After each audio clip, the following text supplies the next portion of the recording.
Hey there, Matcha lovers. Welcome to Matcha Ministry. Ready for a royal tale? This week on Matcha Ministry, we're celebrating the beauty and bravery of Queen Esther, one of the most inspiring women in the Bible.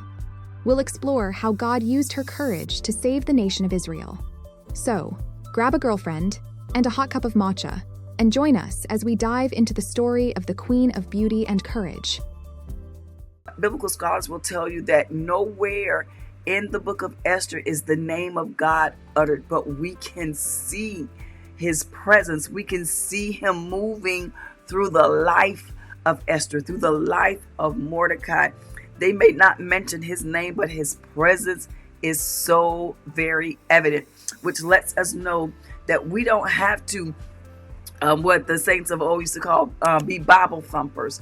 People can look at our lives and see and sense the presence of God in our lives and on our lives. I want to just pull, I'm just going to do perhaps just one takeaway from the night. And I love this one particular phrase that our teacher talked about.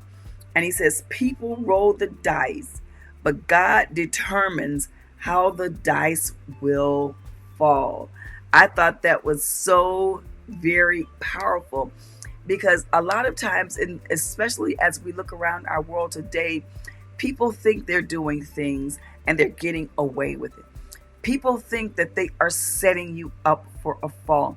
People think that they are smarter than God. But let me tell you, God does not fight fair.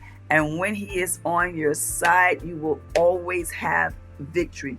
I know that there was nowhere in Haman's mindset to think that this 75-foot pole that he was erecting for Mordecai, his mortal enemy, that it would be used on him.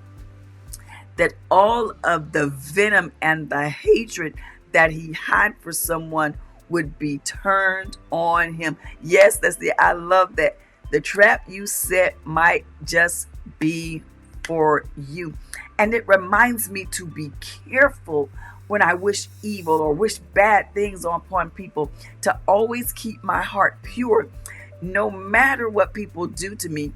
Because we never see in the story where Mordecai tried to do anything to Haman, even though he knew Haman hated him.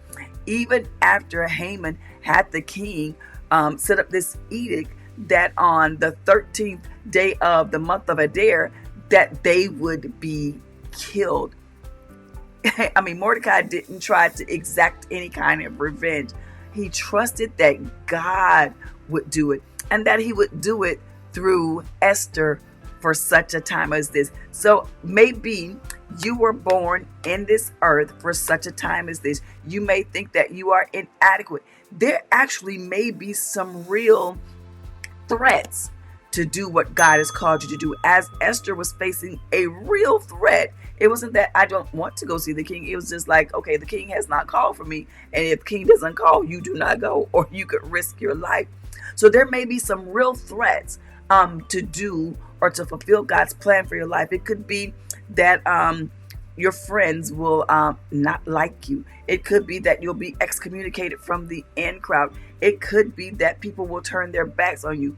But trust me, when you are obedient to the voice of God, he will come through every single time. I promise he will come through every single time without fail. Thank you so much for watching this episode of Matcha Ministry. We hope you found it inspiring and encouraging. If you'd like to dive deeper into this topic, you can watch the entire live Bible study by clicking the link below this video. Don't forget to subscribe and hit the notification bell so you never miss an episode. See you next time.